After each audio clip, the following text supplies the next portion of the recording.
Hello and welcome to the London United Filmmaker Podcast. My name is Gregory Randolph. I'm a writer and director from Boston, Massachusetts. I currently live in London, where I attended the London Film School. This podcast is an opportunity for me to tell you about emerging filmmakers currently active in the UK from around the world. Today, I'm happy to have Piero Cioffi on the podcast. Piero is a director of photography from Italy. We discuss some major films he contributed to, including 3 Centimeters, which won the Teddy Award at the Berlinale for Best Short Film in 2018. We also discuss his experiences teaching at London Film School, where he is also an alumni. This is a great conversation. Enjoy.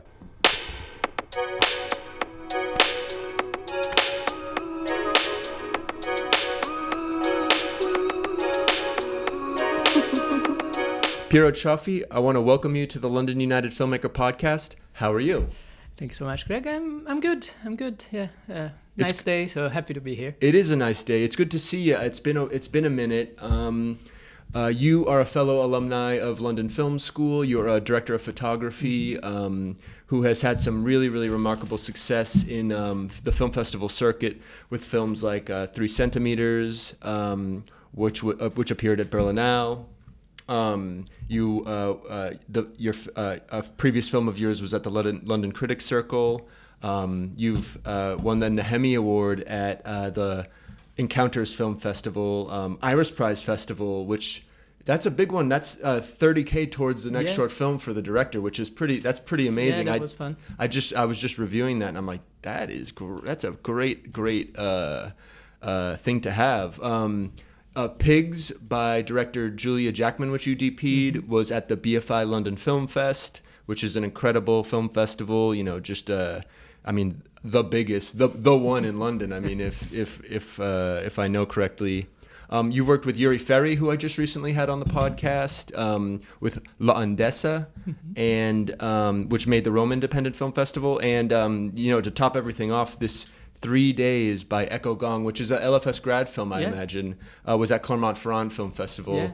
So you've got a great little resume. I mean, that's pretty impressive for just a year or two out from London Film School, essentially. Maybe a little more. Mark, correct me if I'm wrong, but it has been a little bit longer. Okay, fair enough. But still, I mean, you're very early on in your career, and you've got some remarkable success. So I'm delighted to have you here just to speak about your career a little bit, talk a little bit about your own personal filmmaking and kind of what drives you. This podcast is really just about kind of learning more about you and just letting people know. I like to put any type of contact links and things like that where people can see your work, and maybe this even sparks a new collaboration. You never know who's listening out there. So usually with this podcast, I like to start at the beginnings and get a little sense of who you are, where you're from, and what were the initial inklings that you wanted to get into filmmaking. I'd just love to hear kind of what was the kind of genesis of of where you are today. Ooh, how far back do you want to go? As you decide. Yeah. It's totally up to you. What that means to you. Yeah, I mean, I've landed into the moving image from stills. I think I broke my mom's 35mm, those really nice compact cameras that we had at the beginning of the 2000s when I was like 10ish, and that meant that I got a digital camera as a reward to not break any more film cameras. And I think I spent my teenage years with a digital camera in my pocket. It was like sort of a compulsive thing of documenting things that I've seen around.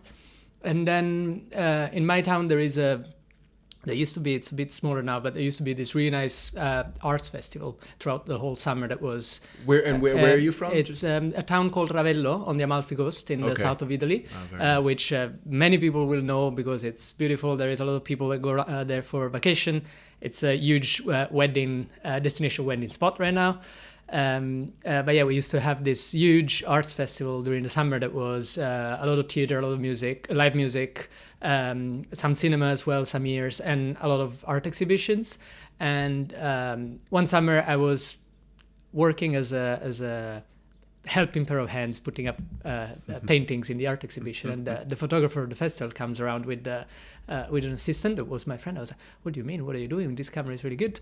And I managed to sneak my into carrying the photographer's tripod for a while, and then cut to 4 years later, I'm the one taking the pictures for the festival in his behalf. Nice. And that was when I was in uni. And there is always the thing, like, oh, I really like photography, but I need to get the degree that's gonna give me some means and be able to actually work when I'm out of here. So I took the brilliant decision of going and studying engineering, electronical engineering. Yeah. So I studied for 3 years. While I was studying, where were you studying? I've done 1 year in Rome. Didn't like the city. Yeah. Moved to somewhere smaller. It was Trento, that is in the north. Really tiny town, beautiful uni, but I really didn't feel like it was the correct thing for me. In the meantime, I was getting close. Like, I started discovering film. I started discovering the movie image. I made a couple of music videos with my friends, and I was like, oh fuck, I really like this. And when I was in uni, the third year, I did this elective that was the only exam in engineering that was relative to images. That was satellite images analysis. Yeah. And it was the only exam that I was studying for like 5, 6, 7, 8 hours a day. And I was like, oh, yeah, I can do this. That's cool. That's cool. And I went into the exam and I told myself, okay, if I get the maximum grade, I think it's time for me to leave. And that's exactly what happened. I got out of the exam with the maximum grade, went back to my flat or booked a train back home. And then 2 days later, I was home and my dad was like, okay, well, what do you want to do? Yeah. I was lucky to have a really supportive family. And like realized that I had to work in film also because my grandfather was I grew up with his story. He was a prop master for 45 years in Italy. His last film before retirement was Bertolucci's The Shelter in Sky. Oh wow! So I grew up with these stories of the cinema. And I was like, oh, all right. Would he tell you stories? Oh yeah, that's very cool. Yeah, I was like, okay, I think that's the right thing to do, and found LFS, moved to London, and I've been here for 10 years now. So yeah. Wow. What a like kind of a story that got you to here today. That's very comprehensive. I feel like I have a strong understanding, and it's funny because I think the first time we met was because you are also a teacher at London Film School. You do some part-time teaching there. You teach several classes. You did one on aspect ratios, if I am correct. Oh, yeah. Which was very comprehensive. And it all makes sense that you would have been studying engineering at some point because you came at it with such like a structured, kind of disciplined approach to your course. And I really appreciated that because there's so many questions around aspect ratio, especially when you're talking about delivering and you're just talking about students still trying to figure out all the different aspect ratios, So, that was a course that I very much appreciated at school. So I think the way we should move forward is I've got this great idea about where you're from, and I mean your grandfather being a prop master. I mean that's pretty incredible. I'm sure the stories he had were amazing, especially from a props perspective. Like that's some. Do you find that you have like a specific interest in props by anything? I mean, with the DOP, it's kind of there's a bigger picture maybe aspect of it, but I mean the importance of props is pretty. I mean it's like I always say, okay, we put lights up, but if we don't have the actors and the costumes and the set, we're a little bit useless. So it's not that I have an interest in props because of my grandfather, but it definitely made me understand the importance of even the smallest things. And how they actually make the story and bring the story together, and the struggle that is the constant struggle that is filmmaking, and the tricks that you need to find to sell something that is actually not like you don't use cows, you use the Simpson joke, you don't use cows, you use painted horses because they look like cows on film, stuff like this, so it's a constant trickery, and then it's that many tricks that you accumulate over the years, and suddenly, oh yeah, we need to have the steam coming out of the cup. Oh yeah, we hide the wet rag behind the cup so that you don't have to refill it every time. And these tiny things that as a student you're like, oh, this is, I really want that effect, but it's not gonna work. And then you talk with someone who's experienced, and suddenly it's like, oh yeah, there's a way around everything. Exactly. Everything. Someone has done it to a certain point and found a way, and then maybe you can understand their way and steal it and copy it and make it yours and make it a better way. And it's the same for all disciplines. It's the same for all departments. And I do it constantly as a DP. I'll observe someone else working and making that specific situation work, and find a way of lighting a spot that is really difficult, or framing something that is annoying to see. Yep. And suddenly you're like, oh yeah, that makes sense, and then you remix it. Absolutely, like, because I remember, we just spoke about Dovidas's podcast that I recently released, and we all worked together on Splinter in the Eye. Yeah. With Pablo, who I've also had on now.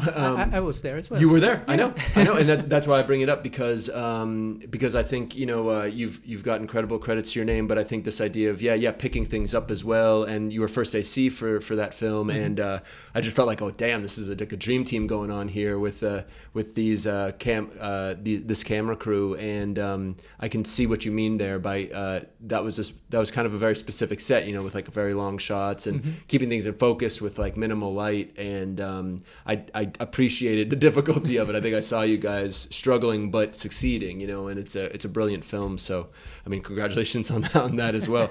But I think what I want to talk about is I've got this great idea of your background and what brought you to London. Can you tell me a little bit about what it was like to get to London, kind of start this new chapter, right? You kind of had put engineering behind you, which is a big step forward. It sounds like your family was was receptive to this, in part because it sounds like it was in the family in some aspects, and maybe I'm not saying that's entirely the idea behind it, but I imagine that if you had someone so strong in your life that was so tied in with film, they might have understood that one of their children might want to go and do this thing, if they can make it work, right? Like, so my question is, can you tell me a little bit about what it was like to get to London, what it was like to start at LFS, and maybe we can even talk about a specific project. It doesn't need to necessarily be tied to LFS, but something during that time period that was like you felt it might have been a step up for you, or something that kind of. Were you focused on being a director of photography when you got to when you started at LFS? I'm curious about a little bit of that journey. Yeah, no, I came to London with the idea that I wanted to work in the camera department or be part of the image making team of the films. But I always liked. I read a lot when I was a kid. I read too much, and I always liked writing. And I had this idea of maybe write something, maybe direct. After the first 3 months at LFS, I was like, okay, actors are too weird of an animal. I cannot deal with them. I prefer to be behind the camera. I still have the dream at a certain point of maybe write something, but I do prefer bringing other people's vision to life. Sure. I find it way more satisfying. But yeah, that was the great thing of. It's the great thing of how LFS is structured. You go in, you try, you test, and you're like, oh no, I like this, I like that. And I mean, I went in with a strong idea and realized that was the right plan. But I know many other people that came in being like, oh yeah, I want to be a DP or a camera assistant, and suddenly like, oh yeah, I like production design actually, or editing. So that was really enlightening, and also meeting people from so many different backgrounds. I think when I started, we were 25. Yeah, 25. Okay, and there was only 4 people from the UK. Oh yeah. And and it was extremely mixed. And suddenly I realized that in Azerbaijan the humor works a different way, and in China the subtleties are described a different way. And I was like, oh, okay, this is eye-opening. And one thing is watching someone else or another culture's films. Yes. And another thing is having someone from that culture explain them to you, yeah, or showing how they like things to be done.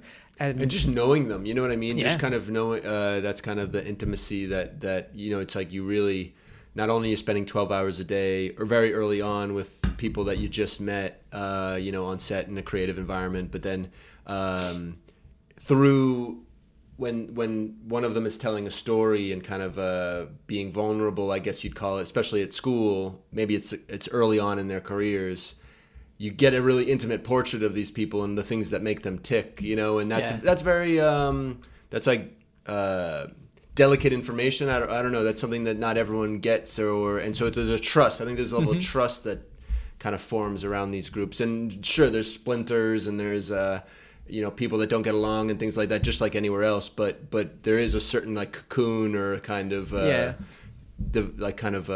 trust that people develop. It sounds like that's something that I managed to develop that trust with a bunch of people at LFS. And pretty much most of the people that I still work with today, 10 years after I started LFS, are people that I met at or through my friends at LFS. So yeah, it's definitely an amazing way of starting your networking, especially for me as an Italian from a town of 2,500 people who moves to the big city. And suddenly it's like, yes, I was lucky to have family here, but they are completely removed from the film industry. They're as most Italians in London, they have restaurants. So it's like suddenly you're dropped into a place that is completely foreign. You don't know anyone. And you need to start building relationships. Absolutely. So can I ask you? I want to get to some of these bigger films, these grad films. But I want to hear about something at LFS. Something kind of early on before like any major success. Outside of LFS. Was there a project? Was there a specific? It can be a term thing. It could be just an independent thing that was happening. Was there any particular film that you worked on that was like that you enjoyed and that you felt like kind of pushed you onto this path to then get to these kind of bigger grad films where you had success? Yeah, I think when I was in term 6, so towards the end of the school, through a person from LFS, we managed to put together this. The first time I met Julia Jackman, the director that I did Pigs with this year. So I did 3 films with her, 3 or 4, 3 films with her. Oh wow! And the first one we did was 23, a short called 23 Red, was through someone at LFS. Then they turned it into her grad film. Many ways of doing things. But it was someone at LFS had co-written it with her, and they were like, okay, we have tiny budget, but it's 2 people in a room and we found a location. Can you shoot it? And it was more or less the same people of the school, but with new additions. And it was not really in the sense that it was a paid job, but suddenly, there is something at stake. But at the same time, there is nothing at stake because the whole budget was like $3,000. Yeah. So I used it to experiment a series of techniques. Like I wanted to play. I was obsessed with Mr. Robot at that point, and I want to play. What's the name? Mr. Robot, the series. Oh, sure. And I was like, okay, shall we try to strongly short frame and extremely amount of headrooms in all the film? And the director was like, yeah, this works for the story. Let's try it. And so I used it as a stomping ground, as a test. And I was like, okay, I really like this. And 2 months later, I was shooting my first grad, 3 days. Right. And I showed the director, I was like, look, this really worked for this story. And actually, your story works even better. When we shot 3 days in China, was about this girl that fails her a mission exam to a high school, and she knows that she has failed, but she doesn't want to tell it to her parents. I see. So there is this weekend or 3 days over where she doesn't want to talk with her mom and avoids her. And so you have this big disconnect, between the older generation that expects a lot and the younger generation that doesn't know how to say that I cannot live up to those expectations. Yeah. Oh, yeah. That's very nice. The film ends with reconciliation at the end, being like, okay, it doesn't matter. I know that this was a big deal, but it's not that big to break this relationship. We're still your parents. We still love you. Where did you film that? So we shot that in, sorry for my pronunciation, is an island called Hengsha. It is the last island on the Yellow River, just in front of Shanghai. Wow. But because the director's family is originally from there, so Echo had her grandmother's house still there. Wow. And we went to shoot in the school where she studied. And again, because I tested and I tried this technique of short framing and using a lot of headroom, I pitched it to her and she was like, yeah, I really like it. Let's lean it into it as much as possible to show the disconnect between the characters. And then at the end, when we finally put them in a normal frame, everything feels more normal. Oh, that's lovely. That's what an awesome idea. Yeah. And I don't know, maybe it was my first grad, and probably it was the grad where I had the most time ever in terms of This was your first grad? That was my first grad. Wow. And you went to this part of China. Wow. But it was also probably to this day, the short film where I had the most time. Maybe there was one more grad that we shot more days, but that was continuous. It was like 6.5 days. Okay. I was there for 2 weeks to prep, or 2.5 weeks to prep. We shot for almost a week. And we shot over Christmas and New Year. So it was also weird because I was away from home for the first, like in another place completely away from home for the first time. Whoa, that's a big undertaking. Did you have other LFS crew there? Was it entirely you and just Echo? So Echo really wanted to have a camera operator. So I brought with me Joan Vicente Dura, who was intern with me, and I hate him because he's now not in the industry anymore, at least not in this side of the industry. He's a virtual cinematographer. He does trailers for video games. And I hate him because he can move the sun wherever he wants. Where is he working? In London, in a company in London. Wow. Yeah. And the company was founded by someone that actually did LFS like 10 years before us. Really? Yeah. So his name again is? It's Joan Vicente Dura. He's Catalan. And the company is? The company I think is called Fire Without Smoke. Yeah. Oh, okay. I've definitely heard of them before, and they are part of game design development. They do. So they're pivoting a bit, but they used to do all the in-game trailers. Oh. So the gameplay trailers. That's cool. And now they're started doing also cinematics for films, for games. So they will do the cutscenes. Wow. So, that's very cool. Yeah, totally. That's like a but common. Yeah, the other reason why I hate him is because we've developed a relationship, like pretty much a symbiotic relationship, where we would swap in roles. So I was his gaffer when he was DPing. He was my operator, my IC when I was, and we didn't have to speak. We like when I remember during his term 5, at a certain point he looked at the window. And that's went to talk with the director, and then 5 minutes later he comes to me and he's like, oh, but I think that the sun, that we can move the light or the sun a bit more that way. And I was like, yeah, I already done it. How do you know? I saw you looking at it, and I knew that you wanted that, so I already adjusted. Yeah, nice. Let me have a look and tell me. And he was like, oh yes, that's exactly what I wanted. And we had this like ability of bouncing in between, and that's pretty good. That's pretty the special. Most incredible tool that you can have on set, because suddenly communication is so fast that you don't have to. And it was amazing to have him on as my operator on 3 days, because I gave him the brief, and I gave him the ideas for the shoot and the shots, but then he would improve them, and he understood everything, and he would make it that tiny bit better. Nice. And then we were shooting with all non-actors. The known actors, actors, all normal people. So the protagonist, that was a 15-year-old girl, was really, really good. I think she's a professional actor now. Okay. Was her first time acting. Wow. And Echo was struggling finding someone to play the mom in the film, and because it was based on her own experience, she was like, oh, I need to find someone that feels like my mom. Yeah. And then, like, probably a month before we shoot, she tells me, I've decided I'm going to cast my mom. Great.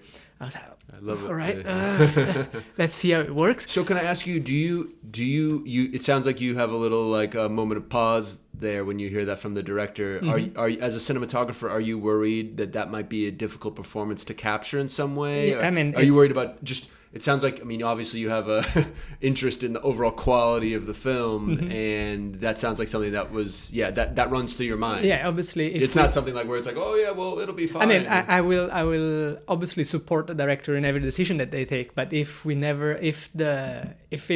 3 months of pre-production, we always talked about actors, and we knew that the 15-year-old girl would have been not really expert, but obviously you're trying to make them bounce off someone that is a bit more knowledgeable.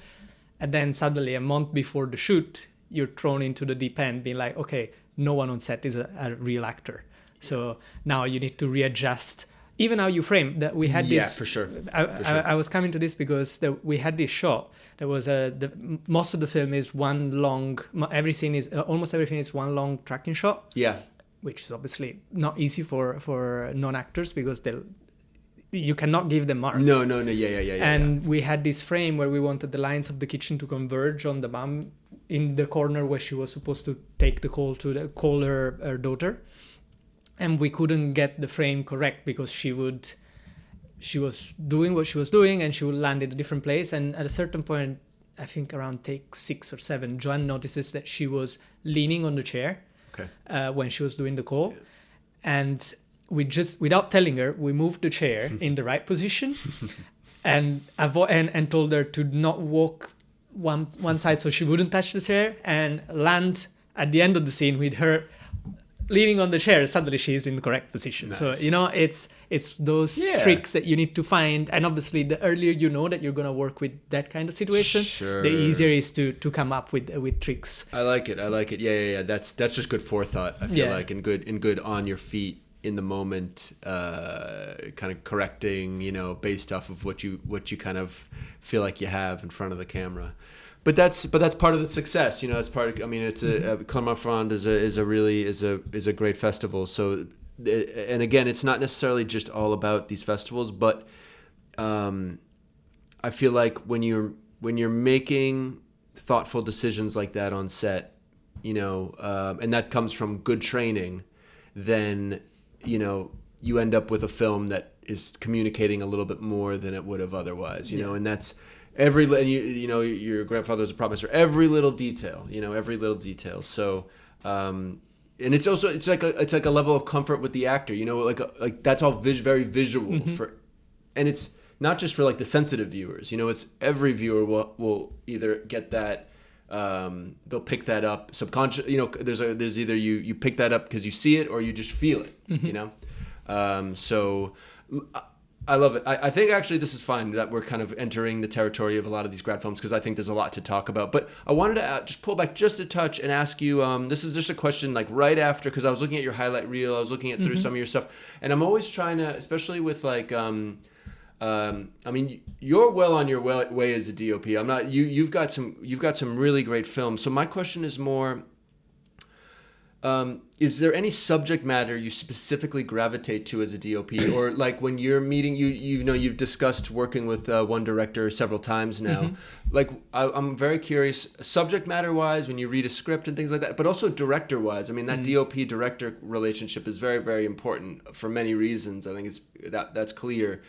What are you looking for, and how do you find those collaborations? You know what I mean? Are you getting just contacts on email? Are you meeting these people in person? Like, is it just something that sparks up out of nowhere? I'm curious as some of your kind of intuition there when it comes to looking for projects and finding the ones. I mean, again, the LFS network was one big one. There is a few people from LFS that I've then collaborated multiple times, or maybe people like Juri, where we never worked while at LFS together, but then he thought I was the right person for his first project after film school, and we ended up working together.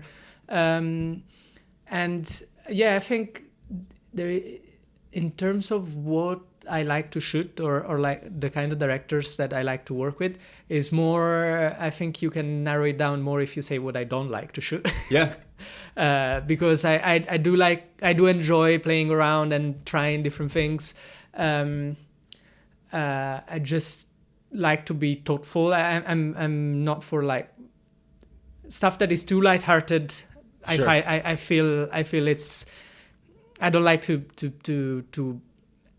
consume it, so I don't like to produce it. So that's fair enough. Anything that I wouldn't sit down and watch, I wouldn't then produce. I think that's fair.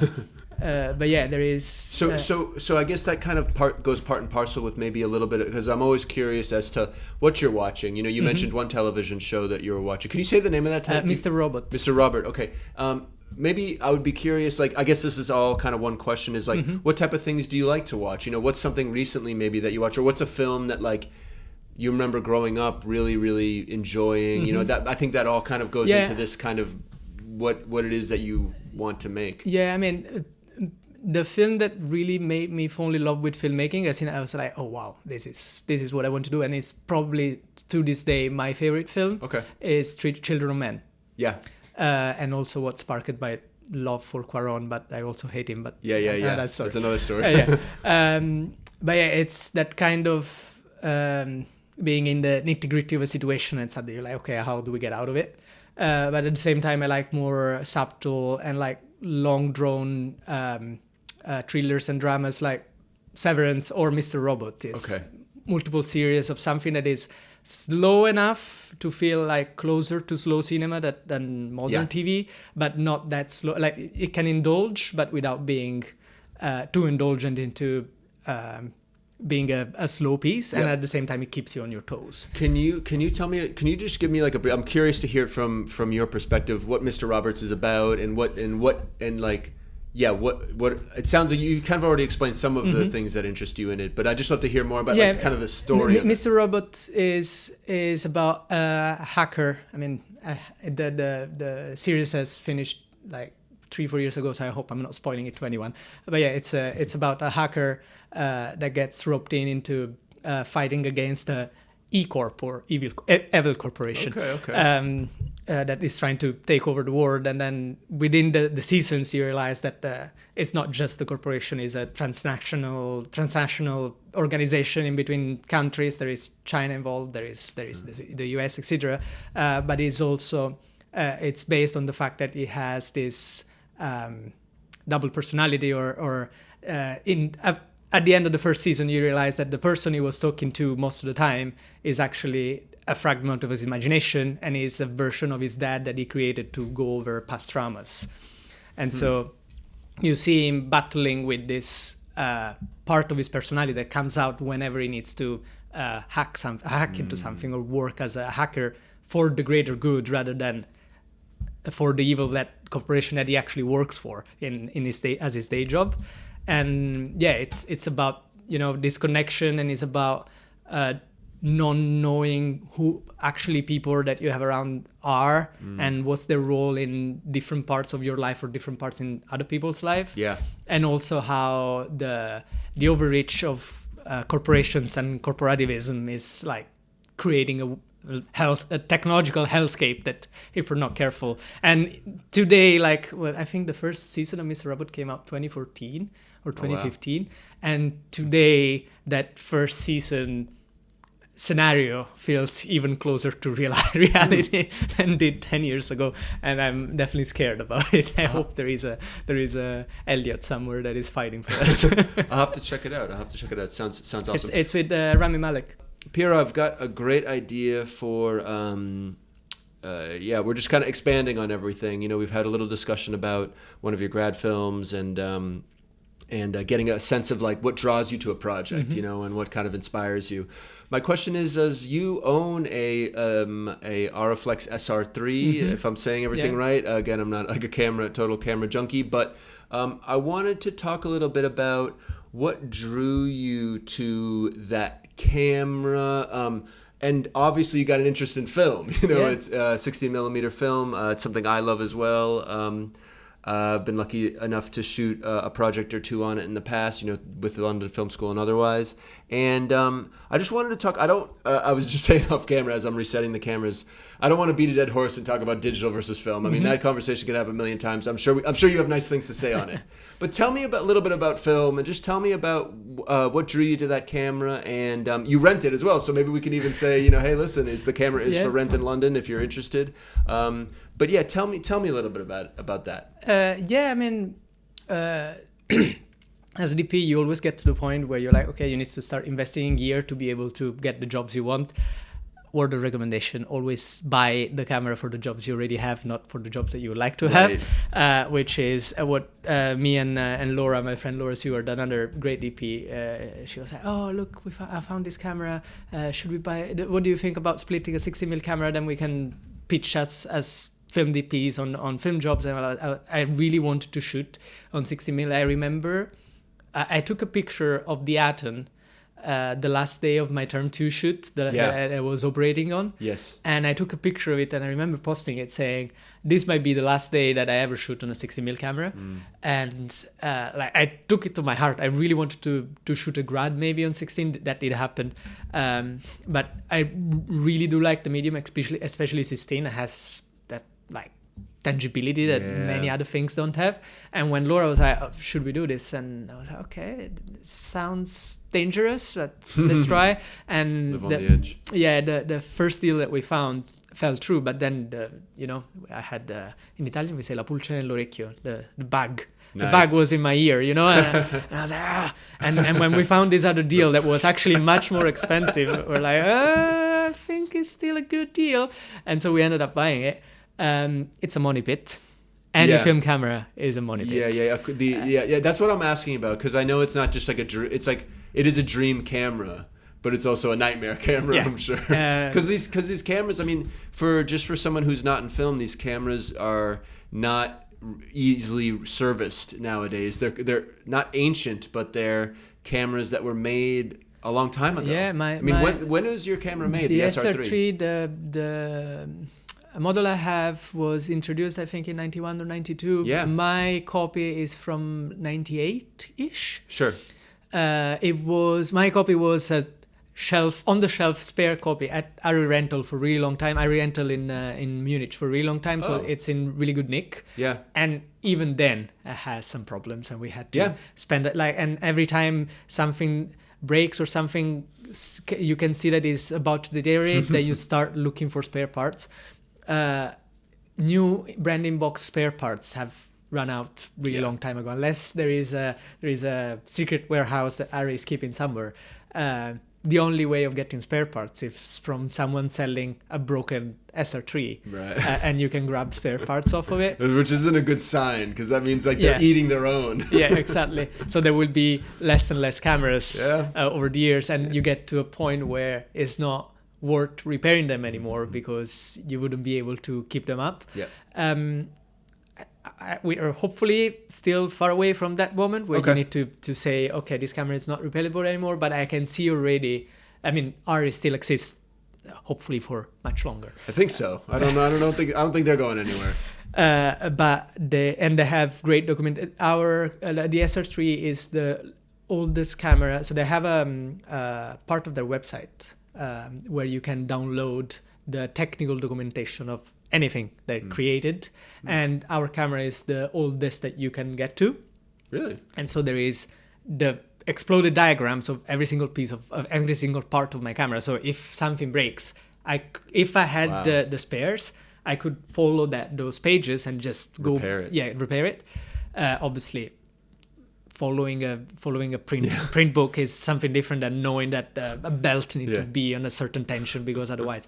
But at least there is that documentations. There are cameras like the Atons that we used at LFS. They're lovely cameras, but Aton has effectively shut their doors a couple of years ago, and that was not even the Aton that was doing the camera. It was the Atons that was doing the digital sound recorders that came in 2006 when they finally folded.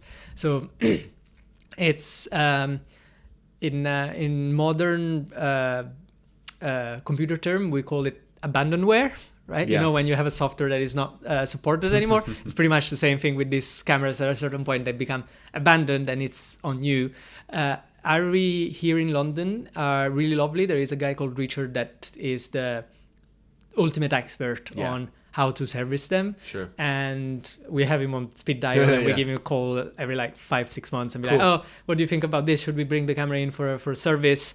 And but he's in his 60s. Okay. Who's gonna be the Pass next person? And you love film as much as I do. Yeah. And the only way of keeping it alive, apart from allowing Kodak to continue doing what they're doing, is to keep the cameras running. And if Arri stopped producing film cameras in 2009. Okay. I mean, just before the Alexa came out, or right after the Alexa came Right. out. Panavision stopped producing their XL2s, same thing, 2011, 2012. Yeah. So effectively, there hasn't been a new film camera built from scratch in the past 15 years. Like as the digital revolution started, we stopped making film cameras. Right. And electronics get old. Like I was helping a friend shooting yesterday some pickups for a film on a Bolex, and we had rain, like we had fake rain, someone with a hose, right? Mm-hmm. And I was covering the camera with a piece of plastic, and I look at the camera and the thing going around. I was like, oh yeah, there is absolutely zero electronics in this piece of metal and glass from the 70s. It still works. But it works because it's fully mechanical. Yeah. The moment you have the movie cams that we had at LFS had to be replaced because all the electronic boards were failing, because electronics have a lifespan of 30 to 50 to 60 years. Yeah.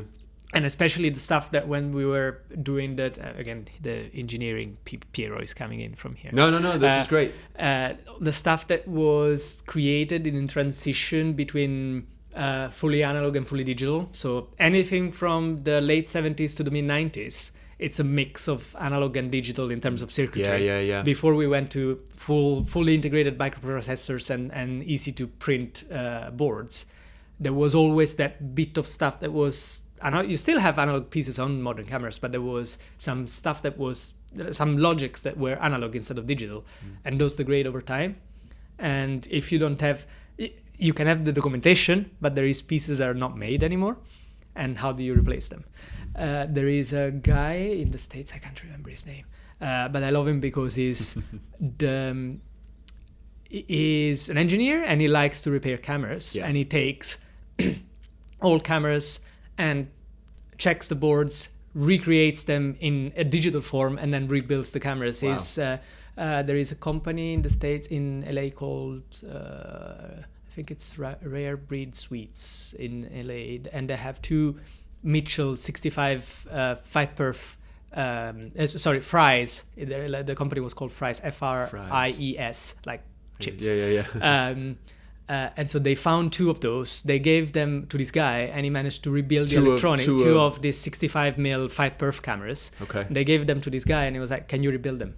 And it just spent a year or two, and managed to rip all the electronics out, figure out how they were working, and adapt new electronics to the original mechanical parts.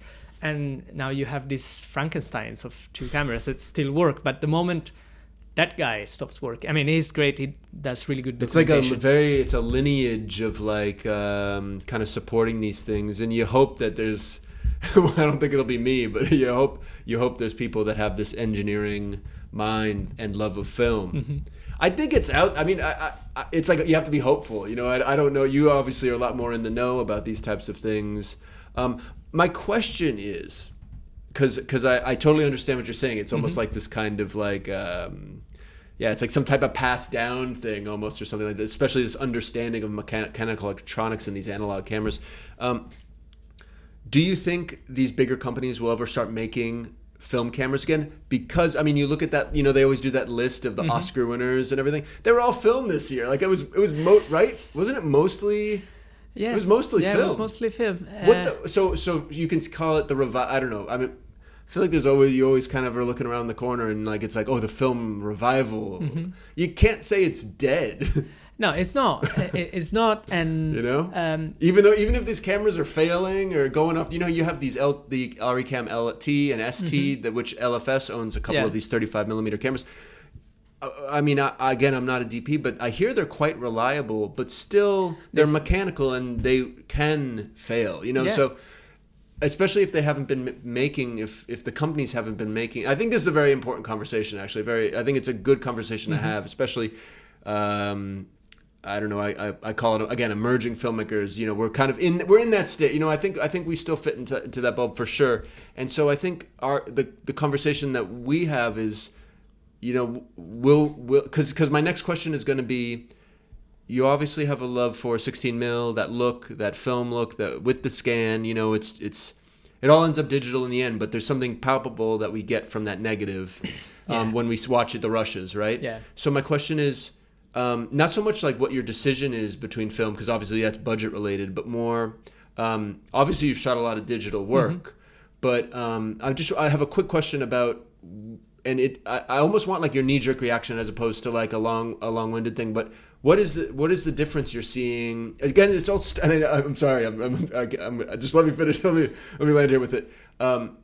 Because there's an obvious difference, right? There's an obvious grain structure and all these different things, but like, what's the? I guess this is long. What's the plus side to the film look that you're not getting from digital? You know, like what is it? Because sometimes I just see it as like there's a mysterious quality to it or something like that, a storybook element. Yeah, but I want to hear from you.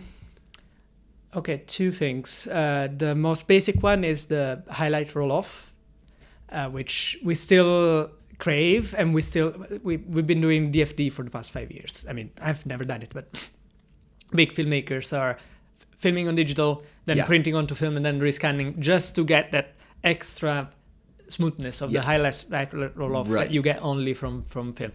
Can you do extremely good simulations today? Yes. Do you have the money for Company 3? Not everyone has the money for Company 3. So that's one thing. Also, you don't have the money for DFD probably, but it's a way of uniting the two worlds. And for me, that's the main quality. And then it's, in terms of tangibility, yes, it feels like real. It feels like it breathes. The grain is constantly different. It's constantly changing and shifting compared to digital noise.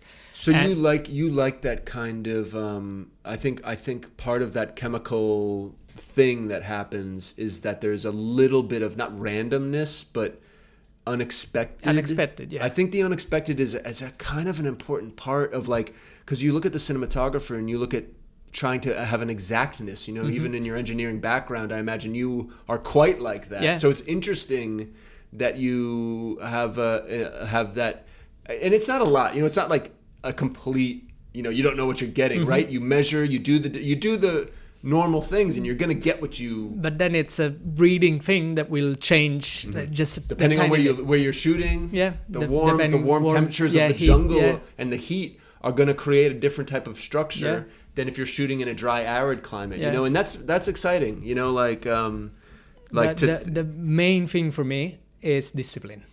Yeah. Suddenly, it's not like, reset, go back to 1, do it again, and then let's do 12 takes. It's, we have this, and this is it, and we need to get it. Yep. So the actors need to be on top of their game, the camera department needs to be on top of their game, and the director needs to know when they got it, and how much they can rehearse and test it before they actually can shoot it, because obviously you don't want to deplete your actors, you know, before you actually shoot. And then you do it. I've just worked as a focus puller on a film. We shot on film, and our protagonist was a 5-year-old girl with quite severe ADHD. Okay.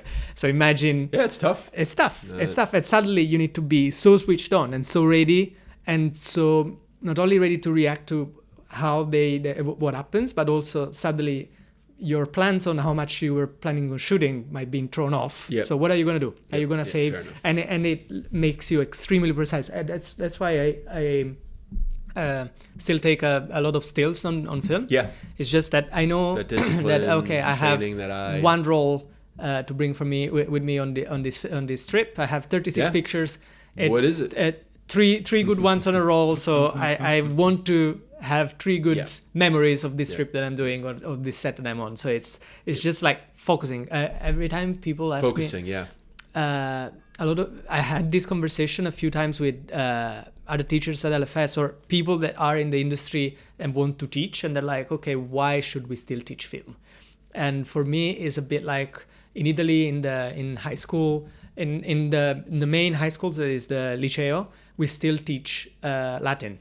Even in the high school that is focused on maths, you still teach Latin, not because you need to know how to speak a dead language and be able to translate all text, but because it gives you like a method and a way of understanding language that otherwise, I mean, Latin at the end is a lot of maths, pretty much. It's like permutation and combination. And it's the same thing. If you learn how to shoot on film, if you learn how to have a camera where only the camera operator can look through the viewfinder, and as a director you need to trust them to be like, okay, we got that. And as a focus puller you need to be like, yeah, I know that they are at this distance. And I mean, today anyone can grab a nucleus, grab a wireless follow focus and follow instead of pulling, you know, when you're just working off the monitor. And there is amazing focus pullers that only work off a monitor, but your monitor goes down and the sun is going down and your actor needs to leave in 5 minutes. Can you pull it off? Or are you going to be biting your nails in the rushes and someone's going to hit you over the head and say, what the hell happened? Exactly. Man? So it's that kind of training. It's that intense because there is a lot of money on the line with this. And you are the one that got picked for the job. There's a lot of ACs out there that want that job. You know, so you got to be the one that's up with it. Okay, so then that leads into my question. Do you think there will be new film cameras will be produced? No. Yeah. It's not financially viable. Every time I had this discussion with people at Arri, I had this discussion with people at Panavision, I had this discussion online with a lot of people. There was a company based in Switzerland called Yoke. That they were trying to develop a new 16mm camera. The guys at Tribe 7, the guys that do the Blackwing, they were planning on making a new VistaVision camera. There is Logmar in Denmark who made a 65mm camera. So the Kodak Super 8 camera was actually made by Logmar originally, and then got sold to Kodak. I hate that product. Anyway, but Logmar is also developing a new 60mm camera. But in terms of manufacturing, the electronic part today can be done by a 15-year-old. Yeah. The mechanical part, the tolerances are so precise and so difficult to reach that unless you scale it to what the industry used to be in the 90s, is not economically worth for no one to produce a film camera for the amount of films. We like to believe that we are the center of the world, but then you go to a film festival and you realize that, you know, like I went to Camera Image for the first time in 7 years, like back in November, and I was like, I know that person. Oh, I know that person. Yeah. And suddenly you're like, what? How can everyone be here? We're not that many. And by not being that many, we're not that big of a pool of money for people to invest in. There is a lovely guy called Isaac Eastgate that is based in London. Is great DP, great film DP, but also he decided to start working on Atoms, and he did a bunch of mechanical accessories, and he just finished conversion for the Atom 35-3 to use it as a 2-perf camera, which is great because suddenly out of a 400-foot roll you have 8.5 minutes. Suddenly it's really cheap to shoot 35. It almost costs 20% more than shooting 16 instead of 60-70% more. And I used it. It's a great camera, and it has been working on doing this conversion in a way where you can convert the camera back, first and foremost, in case you don't want to use it as a 2-perf anymore, but also for all the bits and bobs to be produced by UK-based or even London-based companies that have been here for a while and will be able to, for a while, recreate those pieces that need to be in a extremely tight tolerances in the microns to be able to work properly. And it took me 2 years to find out the watchmakers for Buckingham Palace and ask them to make this shaft that had to be concentric and blah blah, and we managed. And this knowledge is there, but is only in extremely specialized shop, and they do stuff that is high hand and that can afford the massive overheads that you need to have to be able to produce these things to an incredible spec. So suddenly, I don't think we're gonna see a film camera, a new film camera at any point. But we have a pool of film cameras. We have 70 years of film cameras that are still kicking around. So if we manage to at least save those and continue keeping up the updates and the maintenance for them, then they will probably last at least out of 50 years. Hopefully we're still here in 50 years. Yeah. Okay, cool. I like that perspective. Like I think it's cool to hear, you know, just someone's perspective on kind of that landscape. I'd like to talk about some of the grad films. You know, we've kind of brushed on things. 3 centimeters. That's one that I think I early on associated you with. I wonder if you can tell me a little bit. Let me say the synopsis that's just on IMDb. 4 Lebanese girls go on a Ferris wheel ride to make their friend feel better about her breakup, and then their conversation drifts in kind of a different direction than what they originally. Can you tell me a little bit about? I just want to hear, like, again, for someone who might not know anything about it. Can you tell me a little bit about the film from your perspective? I mean, we shot in Beirut in Lebanon. Yes. In 2017 in May. But yeah, and that was my first time working with Lara, the director, as a director DOP duo. Originally, that was not supposed to be her grad film. She had another idea that was much bigger, and then one day we meet at her house, and she starts running me through the first act of what she wrote, and it was about weddings. So we started researching about weddings, and we spent, when you do that brainstorming sessions that last the whole afternoon, and then you go here and there, and then like 4 or 5 hours later, she's like, but I want you to read also this. And she passed me the script. And she was like, this is the script that I used to apply to LFS. I was like, what do you mean? And I read it through. And literally the first thing that sparked to my mind, and now we can reconnect back to my favorite film, was I turned to her and I was like, okay, do you know the car scene in Children of Men when they get attacked in the forest and it's one take in the car? She said, yeah. I was like, this is the same thing. Cool. And she was like, yeah, you're right. Okay, let's do this. It was literally 10 minutes to read the script, 2 minutes to come up with the concept. And we started working on it. And we're like, okay, this is simple, immediate, on topic. We should do it this way.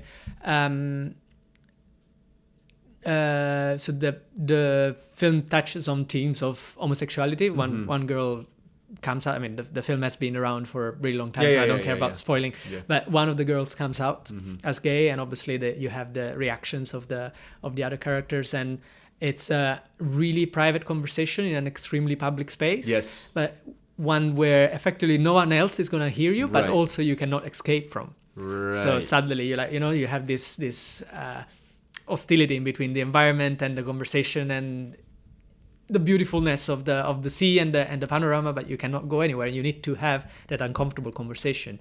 In Lebanon, homosexuality is not criminalized per se anymore, but is highly frowned upon. I mean, in the 2 weeks I've been in Lebanon, I went to every single gay club that there is in Beirut. So it's not that it's impossible. It's not that the community doesn't exist, but it was extremely difficult to find an actress that would play the gay character. Right. So it took a while. The actress that plays it, actually, she's not an actress, she's a painter. It was a friend of one of the other actresses. And yeah, it's to this day is the film with the highest ratio of prep time to shoot time I ever had, because when we decided to do it as a one take, we're like, okay, what are the options to maybe then cut together things? And I was like, look, if we want to make it look good, it needs to be almost a sunset. If we shoot during the day, there is moments where the light is going to be too harsh, and we could merge takes, but anyway, unless we shoot at midday, the takes will look different when they are an hour apart. And so we decided it needs to be one take. We had 4 points where we had a whip pan or a movement where we could hide a cut if we were in a hard position, but we didn't end up doing it. And also originally the film was supposed to actually have an intercut where the Ferris wheel stops at the end and one of the characters looks down. We were supposed to have a whip pan looking down and then hide a cut in there, and then I was supposed to be in the next booth for when the camera comes back up, and so we see them. We are away from them for the last round to create this even bigger isolation. But we tried it on the first day, we realized that it didn't work, and we're like, okay, we can get a couple of extra takes tomorrow because we don't have to do this anymore. Also because we decided to shoot at sunset, so we had effectively a 3.5 hour window every day to actually shoot. So we started shooting at 4, and I told Lara. What time of year was it? It was May, beginning of May. Okay. And I told Lara the first 2 takes will be don't let them go all in on the first 2 takes because the light is still not good. So let's use the first 2 takes as a warm up, And we managed to do 9 takes on day, or 8 takes So on you take just jumped one. on that Ferris wheel. Yeah. Boom, boom, So boom, boom, boom. and on day one, that have you ever seen Capernaum by Nadine Labaki? No. It's a 2018. It came out in 2018. No, it came out end of 2017. Sorry, but they shot it in 2016. Yeah. And when we went to Recce, the owner of the park was like, "Oh, I had Nadine Labaki here 6 months ago. I charged her $500 an hour to you, and there is a shot with the kid on the Ferris wheel." 500 an hour. And so we had to also, we couldn't tell them this is a film about a girl coming out, Yeah. because there would have been a no No. completely. So we had to convince the guy that, not the owner, but the guy that ran the place, to let us use it. And so on the first day, actually, the Ferris wheel was open. So in between every 2 takes, we had to leave the Ferris wheel for like 5-10 minutes to have actual people going on it. And the second day, we gave him like $100 extra. So like, no people today. How many people did you have yesterday? This much. How much was it? $100. That's $150, something like that. Do not let anyone on. Yeah. Also because obviously we had the sun going down, so we had to have the timing. So effectively we shot 18 takes for 3.5 hours every day. So we shot for 7 hours in total. I was there to prep for 2 weeks, and I went there so we shot in May. I went there in January for a couple of days because we saw it. We took measurements. Great. Then we prepped the film in London with English actresses to figure out movements. So we have a really silly picture of me with 5 chairs and a broom in the middle, and we took measurements, and we're like trying to figure out, because you have this pole in the middle, so we had to use it as an element in the framing. Oh my God. And so we used that to figure out what was the best disposition for the 4 girls, where I could be to be able to capture what we wanted. And then we got to Lebanon. Once we had most of the cast, also I do not speak Arabic. To this day, I understand some bits, but I do not speak Arabic. Yeah. So when we had most of the cast, we started rehearsing, and obviously the script, because the script is purely dialogue, is purely back and forth. It needed the actresses needed to make their characters them, and so we went through a lot of that. And while we were doing this couple of days, we still didn't have the actress that play Manal. So Lara was playing that character, and when we finally found her, we had only half a day with her for that, and then we did a rehearsal on the Ferris wheel the day before we actually shot, but with a phone or with a small camera. So we had a lot of workshop in the script and making it work before we actually got there. And for me, I was like, okay, how am I going to follow the conversation? First, we had countless discussions about who the characters are and why they are in the position they are, so I could at least have an idea of how they would behave. And then I'm still really good friends with all the 4 actresses. It was a matter of understanding them, because so the Ferris wheel stops just before the end, stops on the top, and to stop we had Lara on a radio, and she would signal to the operator downstairs to stop it. And on take 11, she called him. He didn't hear, and we had a whole extra round. So what do? They started improvising, and so we get off.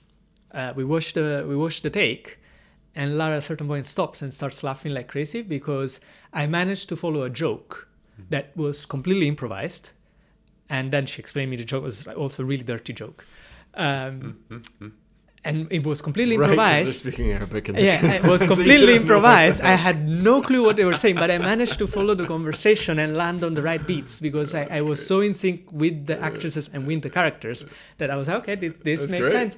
And the other thing is, happy mistake. Yeah, and we didn't use that take because the booth itself spins, and we span it the wrong way. So by the time we were on the first round, I was with my back to the sun, and so there is my shadow all over their faces. But that was my favorite take. But we couldn't use it.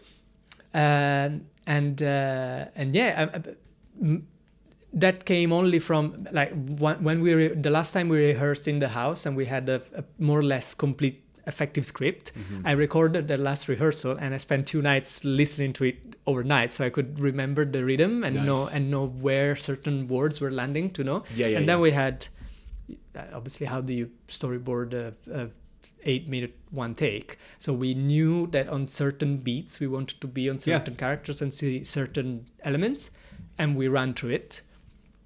And my first AC, who was Joanne, by the way, who couldn't have headphones because we only had 2 outs out of the sound recorder, was pulling without hearing what they were saying, and so I gave him pointers. I was like, okay, at this point in the script we need this, and this point in the script, when you see this frame, pull to the person in the foreground, and then you can. And so I gave him the instruments to be able to follow me, and then I was like, if you feel that this works best, you go with it. So I gave him all the information he needed, and he could just follow my and their improvisation. And it's that kind of organic way of working, and then when it suddenly clicks, you're like, yes, nice. And it was extremely satisfying. So amazing. What a cool story. How many elements, it's spinning in there. You don't know the language. You were so smart to go and do the recce as you should and measure everything, be doing the rehearsals here in London, and you ended up with a brilliant film. It sounds like fun, actually. It sounds like it was. You struggle as with any film, but you came away with something that was really successful and ended up at a premiere festival. Berlin Film Festival winner, 32nd Teddy Award for Best Short Film. It was official selection. So, I mean, that's really cool, man. I mean, that's awesome. I think you summarized things. Maybe you could talk a little bit about the reception and what that editing. I mean, the editing process was probably at least simple in terms of just that you had the take. Then obviously, what was the grading process like for that? What camera were you using? So in terms of camera, we needed to use, because literally if I put my back to the edge of the booth, and I had the easy rig to be able to. Because you disappeared in there, man. I mean, that is a very small place, and you were not present. Yeah, and literally the space between my nose and the pole was 30 centimeters. So I had to have the smallest camera I could get, and I could have shot on a mini, but because we wanted to use not a too much wide of a lens, we found a Red Dragon that the 6K sensor at that point was a tiny bit bigger, so we could use a 28 instead of a 24. And we had to build it so it was as small as possible, and it could go in between my face and the pole. Handheld. I had the easy rig because otherwise it would have been difficult. Sure. But it was pretty much like this, and I was like trying to watch the monitor the whole time. And you're like pivoting. And I was like going like this and pivoting. And also the beginning, so when they come in. Yeah. Because you're in the... I'm in the booth. When they enter. Yeah, I'm already in. And there was another person in there with me. Because at the beginning, when there is the first round where the camera is by itself. So it's like they land into this space that is inhabited by the camera. I couldn't twist the boot and hold the and operate at the same time. So we had to have the producer in the boot with me. When we got to the bottom, there was a person coming from the back holding the boot. And because I'm looking at the exit, they couldn't get out of the exit. So there's something in the back holding the boot. They jump out from the back. The girls come in from the front. And we hid this movement. So if you imagine the booth and this is the entrance, I was sitting not to the edge where I sit for the rest of the film. I was sitting more in the middle, so I could follow them and then scooch my bum. And so by doing that, I could be really close to them and have a couple of wipes with them coming really close to camera. So we could merge 2 takes if we needed. But we just created these little safety nets of the limitations that the space had. And the editing process was pretty much, we have an editor credited, Lele, who's an amazing editor, because they spent a week looking at all the takes, and there was obviously the take that was more mellow, and the take that was really funny, and the take that was pure drama, and the take that was really angry. And when we landed on the take, and there was parts that we liked from various takes. Obviously, you can only merge addition takes, otherwise the light is too different.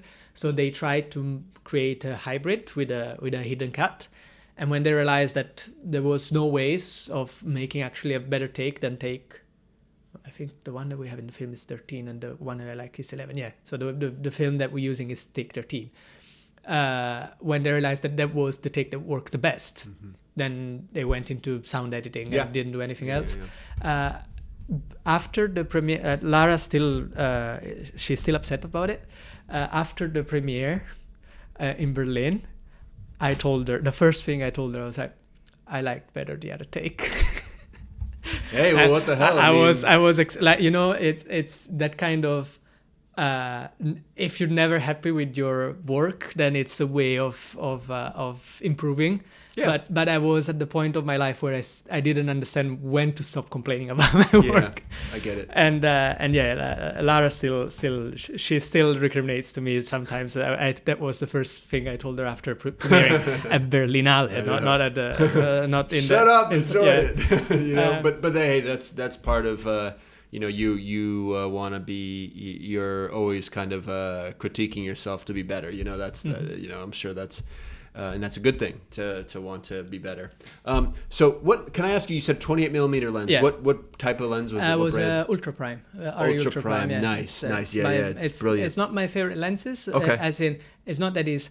Oh, I would always use those, but it's definitely the kind of lens that is my get out of jail for free card. Yeah. So we don't have anything, we don't know what to use. Grab Ultra Primes. Yeah. I know that I can make them look like whatever I want. It's a lens that I really like.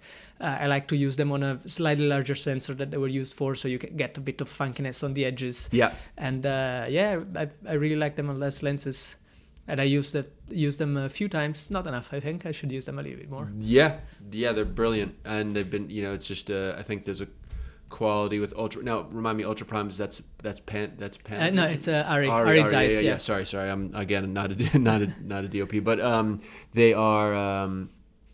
They're like not recognizable in my idea, but like there's something familiar. I don't know, familiar if the word. I don't know, but I think with some of those like lenses that are used or at least are known for their quality, you feel like there's a little bit of like something that you can recognize or something. Yeah, that's my interpretation of it. Mostly because they're just very good at interpreting light and all that other stuff. But that's just my take on it. So you get the film done. Tell me a little about Berlinale. Tell me just a couple. You know, whatever. Like just a brief thing would be nice. To hear. One fun thing that happens at Berlinale is. Had you been before? No, that was my first time. Sure. And after our last screening, Lara loses her phone. We ran back to find it. We found it that she dropped it on the tram tracks, so it became a piece of cheese. Anyway, that meant that I lost my last train. I had to do a weird trip back to get to my accommodation, and I'm on this probably was a tram, and I met this guy, and I was like, are you here for Berlinale? I was like, yeah, I'm a film critic. I'm here for the features, but last week I was in Clermont-Ferrand for the shorts, and I was like, I had a short in Clermont-Ferrand. Wow, it's a good string of time for you. Yeah, and I was like, he was like, which one was it? 3 days, the Chinese one. I looked at him and was like, I didn't like it. Oh, damn. Yeah. It's again, the filmmaking world is not that big. They're after you, man. It's not that big. That's so funny. So you bump into him on the way back. Very cool. I mean, I'm sure that was super fun. You know, that's such a great experience. So I want to talk about. I think we're getting towards the end. I want to talk about Pigs. That was directed by Julia Jackman. I have a little plot summary here. I'll just say, just to kind of set the table. An eccentric family gathers for a raucous dinner as they debate their inheritance rights to a coveted family painting, while copious amounts of alcohol fuel their heated discussions. And this is a film that premiered at BFI London Film Fest.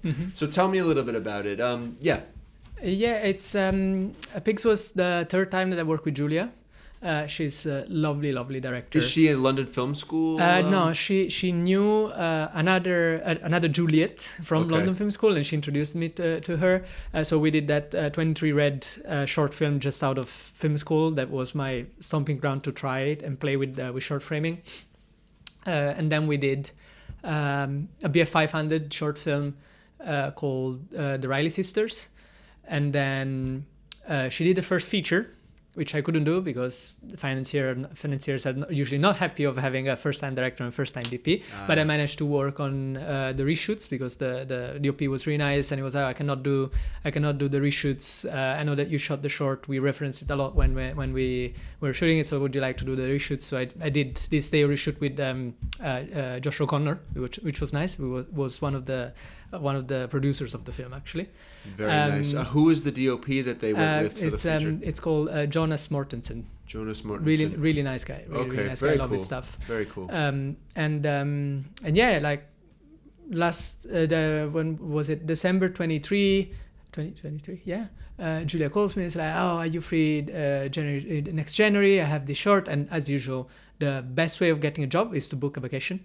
So I had booked a vacation, and then she dropped the fact that we had decent amount of money, but more importantly, we had Olivia Williams pen for one of the roles, and I was like, all right, I'll definitely change my vacations to come and work on this. And for the first time, I had the caliber of actress where I didn't have to do anything to improve her performance. Yeah. I just needed to. She just gave me everything to the point that if I just pointed the camera and suddenly it's really good. So it's not me making it better. It's or hiding what's not there. It's me enhancing it. Yeah. And suddenly I was like, okay, this makes a lot of sense. Why you have this caliber actors and how much they give you by just being there. Yeah. And can I ask you, is it in her movements? Is it in her voice? Is it in her eyes? What is it that's captured? Is it everything? It's the eyes. Is it the training that she's in? Is it just she's naturally skilled? You know, like what was your sense of things as you were working with her? It's okay. So it's as the synopsis says, they drink a lot of wine, except for the protagonist was kept away from the alcohol because they're like, oh, remember last Christmas, so they keep her away from the alcohol.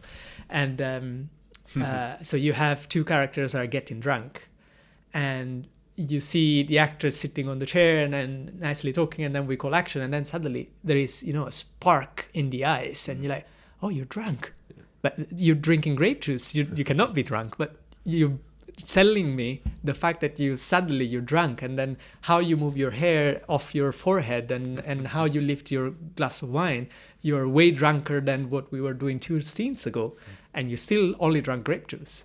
And the time, and it was a really dark comedy, so that you need to have great comedic timing and the timing and the delivery. And that was the first time as well that I worked with a movement choreographer, a movement director, because despite being pretty much a film about around a table, there is a moment where they lunge for the inheritance.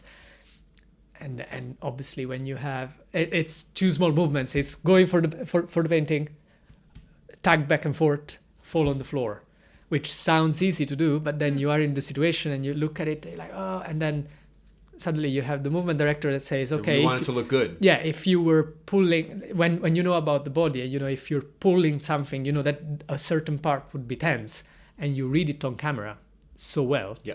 And then you have an actress that is able to give it to you. And suddenly it's like, okay, I don't have to hide. I just need to enhance. And was this all filmed in one room? The film is mostly set in one room. Okay. And then there is 2 scenes at the entrance, 1 scene in the kitchen, 1 scene in the bathroom. Nice. So yeah, we shot for 3 days in the UK. Yeah, we shot in a big house in Finchley, which was a really nice house. Nice. Yeah, and plenty of space. We had fun. The team was extremely nice. Yeah. And it was fun to see it at the BFI. The problem with comedy, I mean, in a way, 3 centimeters is also a comedy. Yeah. Or we would call it a dramedy, right? Yeah. Pigs is a really dark comedy instead. Sure. And you don't know when people or if people are gonna laugh, or if certain lines are gonna. Because I had it where we shot something that on paper felt really, really funny, and on set made us laugh, and on the screen was not working, was falling flat. And instead, when you manage to watch something on a big screen and people are laughing at the right moments, or people are laughing in a place where you're not expecting to laugh, suddenly it's like, oh, your puns were sweating for no reason. And that was really nice. So you got those laughs. Yeah, we got those. We got a few laughs. And it made you feel good. Yeah, we got a few laughs in spots where I was not expecting it. At the premiere. At the screening, yeah, at the premiere. Big crowd, nice. Yeah, group. right, a nice group. We were in a certain advantage, as in the selection of films that we were in. It was all about family. Nice. And it was, I think, 5 or 6 films, and the first 4 were really sad stories. Okay. And the last two This were one comedies. So the one right before us also was really funny, but the moment we got 2 hours, people were So you were the last we one were in the the last one, section. and people were belly laughing. That's great. And really, They needed it. yeah, everyone needed it, and really, I was really grateful to the programmers, to put it that way. That's great. What a great yeah. look. What a great experience that must have been. So can I ask you, what cinema was that in then? We were at Curtin Soho. So I have another question. For 3 centimeters, how did you do sound with 3 centimeters? With you just in the There was 4 lavaliers on lavaliers the and girls. a sound guy on the ground. So the sound girl and the director and the first AC were 2 booths away. Got it. In turning around with us, also because in 3 centimeters on the Ferris wheel, literally Ferris wheel goes in between 2 buildings. Yeah. And also on the other side of the buildings there is a military installation. So any wireless was a bit tricky, so we had to be as close as possible. Got it. Can I ask you this? Now we're jumping back. So, I mean, you've had experience of screening at some great festivals, seeing your stuff on the big screen. What have you learned, like finally seeing some of this stuff that you've shot, you've spent so much time on, you've learned through LFS, you've had this experience of like leaving engineering to really focus on film. What's it like to see your work on the big screen? It never gets less scary. Okay. And you find yourself a little nervous before screenings. Why? Sweaty palms, because it's you show the film, you know, sometimes your parents are your biggest critics and also your biggest supporters, and you show it to them and they're like, oh yeah, this is nice, but and so they must be proud of you. Yeah, they're proud, but then also they can be your really harsh critics and they might like it or not like it for certain reasons, but they're a really tiny subset of the people that are going to be in a cinema room. And also, especially for shorts, the majority of the people that is going to be in that cinema room is other filmmakers, or at least linked to filmmakers. And then it's just a different like language or conversation that's going through their head. Yeah, exactly. And so you're entertaining someone, but at the same time they are studying your work. Oh yeah, that's the film festival thing. Yeah, I mean, it is what it is, and you know, you can get lucky maybe, but most of the work goes through the festivals. I mean, that's how you get recognized. Yeah. That's how you start. Yeah. I mean, there's so many. That's the plus is there's so many, so you can go to different places and you can have different experiences. But at the end of the day, it's going to be. It's hard to call them critics though, because I do think filmmakers are supportive of each other, but there is a competitive aspect of things. There's lots of DPs out there, there's lots of directors out there. Everyone wants to have a voice, you know. So yeah. That's I think you've described it nicely. Just the. Can I ask you, is your grandfather still living? Is he with us? Sadly not. Well, I'm sure he's very proud of you. You know, I'm sure. You know, wherever he might be, that he's looking down very fondly on just all these great successes you've had. You know, it's really fantastic, and I think he's passed that down to you. You know, just based off of our conversation here. 3 centimeters is actually dedicated to him because he passed right after we shot it. That's beautiful. So, that's beautiful. Yeah. I'm sure he's very proud of you. So Piero, I just want to ask you before we kind of sign off here, could you tell me a little bit about what's the future hold for you? You know, you've got this camera that you're renting. Hey, go check it out. You're also, you know, I'm sure you've got things lined up. So I want to hear more about a little bit about goals, but also just maybe, I'm sure you've got some projects lined up. Yeah, I mean, I'm trying to do a few music videos this year. I've done so many shorts. And I'm trying to do a bit more music videos this year to play around more, to experiment, free up, just do something that doesn't take as much time and has as much mental. And I'm saying this, and I've done already 2 shorts, and I have other 2 coming up before June. So anyway, but yeah, I want to be a bit more free this year and play around. Then there is the big question of Lara's feature that we've been working on for 5 years now. Oh my God! Yeah, it's been a long and winded road that we've been trying to make work. In Lebanon, would that be? It's supposed to be. Does she live in Lebanon? No, she lives here. Okay. She's fully settled here, has her visa. She teaches at the Met Film School. Oh. And we've been trying to get it off the ground. We have like a huge co-production at this point. We have a French, German, Canadian, Lebanese, and Kuwaiti co-production right now. Obviously, we had a producers meeting a couple of weeks ago, and people were in 7 different time zones on Zoom. Yeah, it's a bit of a mess. But yeah, obviously with the situation that Lebanon has been in since COVID, since 2020, and with the current geopolitical situation in the Middle East, hasn't been easy to do. I feel that is a story that I really want to tell because it's quite topical as well, because it's set during the mini civil war of 2008 in Lebanon. And the film is about how normal people get impacted by something that they don't have absolute control over, and and suddenly their lives are turned upside down while they're just trying to run normally. And yeah, it's something really close to Lara's heart, and something that we've been working for since forever. She started putting it into labs between 2019 and 2020. I'm officially on the project since 2021. We went for Rekkis in November 22 because we were hopeful to be able to shoot in 23, and now it's 2 years later and we haven't shot yet. But yeah, I really hope we'll manage to get that off the ground at a certain point. I have other collaborators. I have many things that we're trying to string together. But yeah, it's my goal is to manage to do my first long form thing. And Julia ended up shooting another feature without me, and hopefully I will be able to do the third one. Great.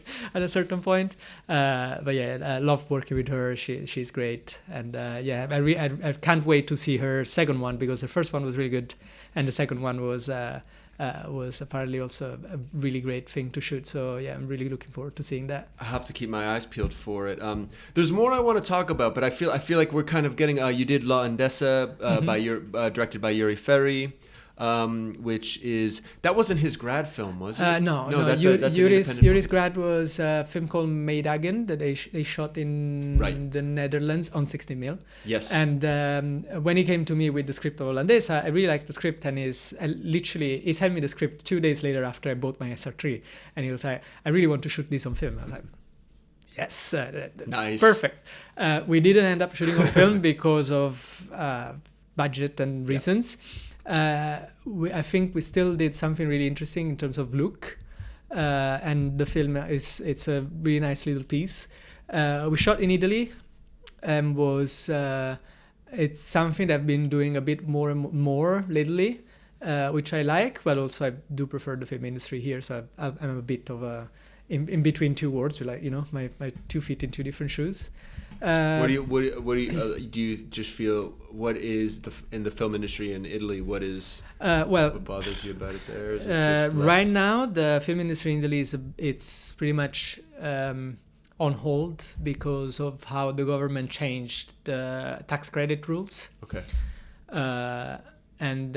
Like the bad period that we had here in London and in the UK during the strikes from the States is as bad. It's the situation in Italy right now. It's almost as bad as it was here during the strikes. That's one thing. But yeah, it's great to work in Italy and work on stories that are close to my art as an Italian. But at the same time, the Italian film industry has not much bandwidth for stories. First, it's 60 million of us in Italy, and around another 30-40 millions around the world that speak Italian. So obviously your audience is much smaller. It's much difficult to convince people to give you money to do a film for that kind of audience. Sure. But yeah, in general, the Italian audience is more prone to go and watch comedies that have always the same actors in it, and there is versions of the same film that has been rehashed for the past 30 years. And that's the main thing that actually drives the box office in Italy, and it drives me crazy. Really? But yeah, so there is plenty of really good new filmmakers in Italy that are trying different things, but they have not enough. They don't have enough base of people to show their films to be able to continue to do them in Italian. Example, we got Guadagnino. The moment he managed to get abroad, and now he can do whatever he wants, and he can explore as much as he wants and experiment. And you can still feel where he comes from and the and the energy, the Italian energy behind it. It is. But obviously, he's also an extremely well-traveled and well-read and well-watched person that is able to, again, grab all those little bits and make it a new thing. I think he's doing, I mean, Challengers is a great example, even Call Me By Your Name, and I haven't seen Queer yet, but I think he's, I mean, because I watched Call Me By Your Name quite late. I watched it years after it was out, and he does, I mean, that's a film set in Italy, so it would make sense for it to have a style that feels I wouldn't say it's overtly Italian per se, but I mean, he's an auteur at the very least, and I think Challengers might be an example of like going further out and kind of expanding, becoming a bit more of like I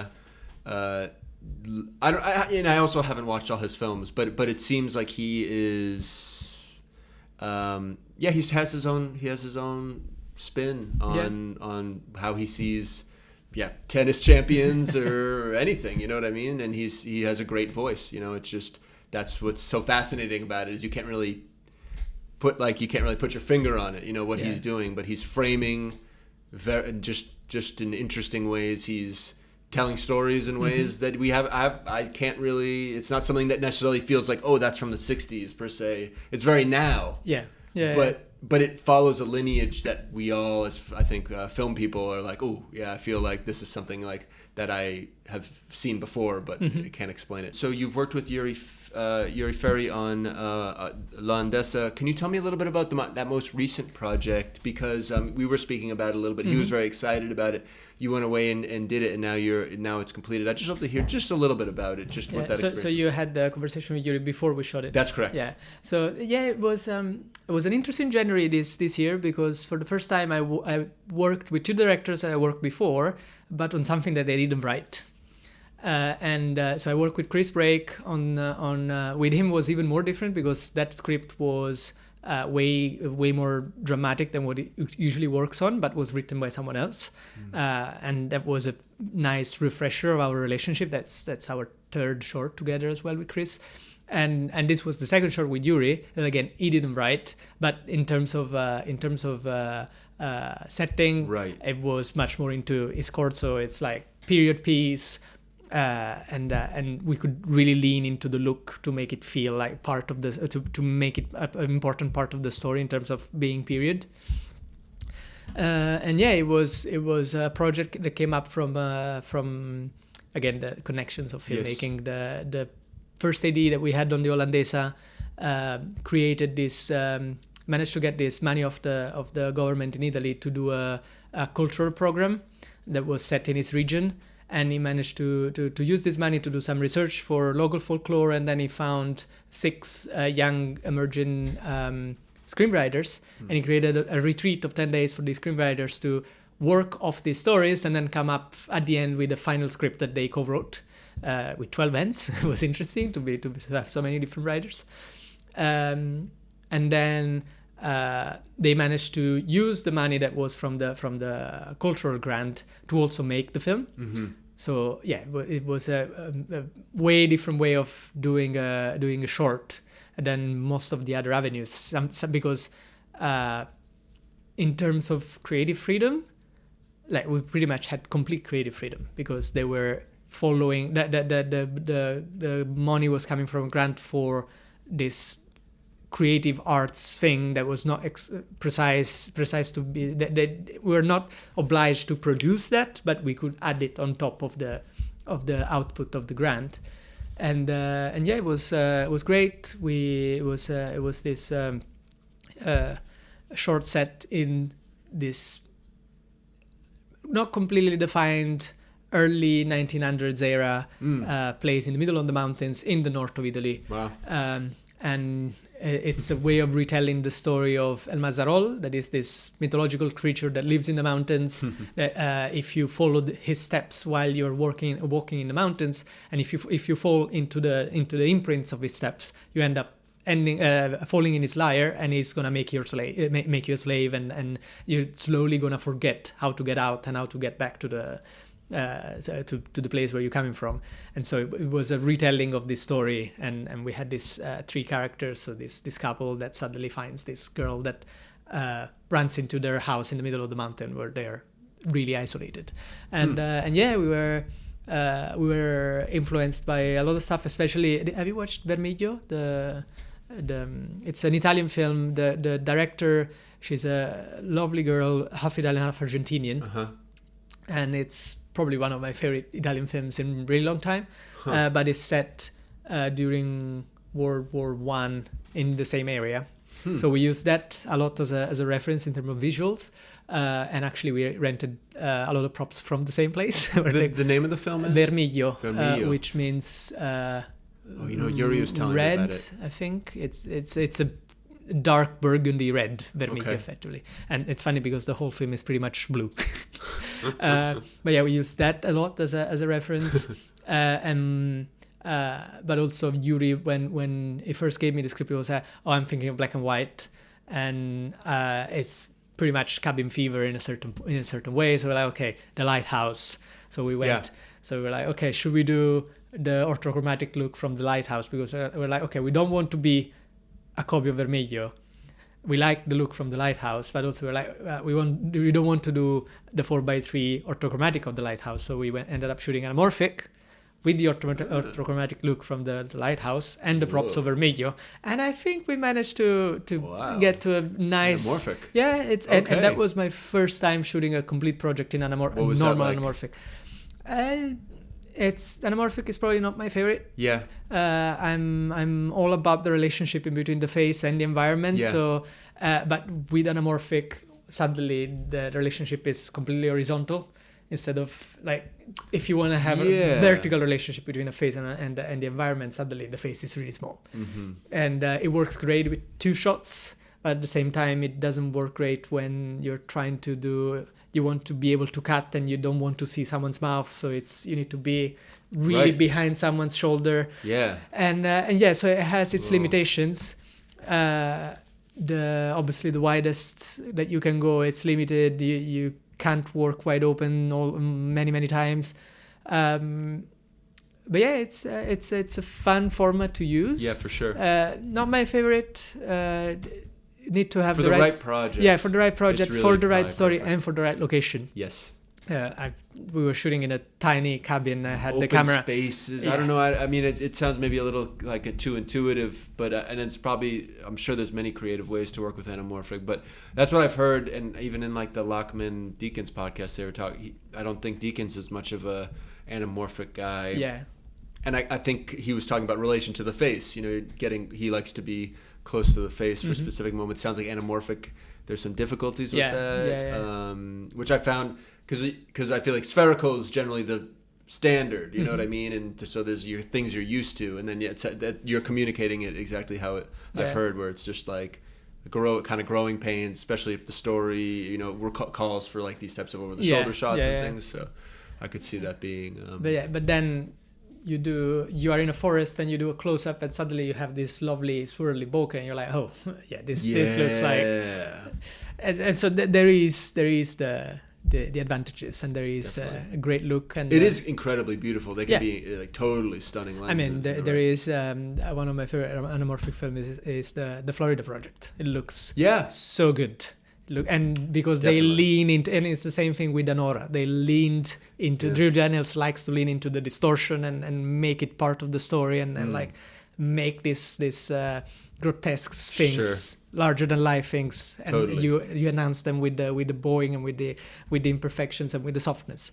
It's the right tool for the right story. It's always the same thing, and then there is not a single tool for every story. You can decide which pen to use for whatever you're doing. So yeah, that's probably my favorite part of filmmaking as a DP, is to discuss with the director which is their vision and which is the best tool to bring up their vision, and obviously inject my personality and my story and my background to be able to tell the story at the the best for the story. Absolutely. Well, Piero, I have to say, you sound like a very supportive DOP. You know, you sound like someone there who's there for the long haul. You're listening to the director. You're doing all these things, and I think that's one of the reasons you've had so much success. And I wish you, all the best as you continue your career. Piero Cioffi, I want to thank you so much for being on the London United Filmmaker Podcast. Thank you very much. We should do another one. We should do another one soon. Maybe after you get that feature under your belt or something like that. I'm sure there's tons more to talk about. But thank you so much. Thank you, Greg. Thank you for having me.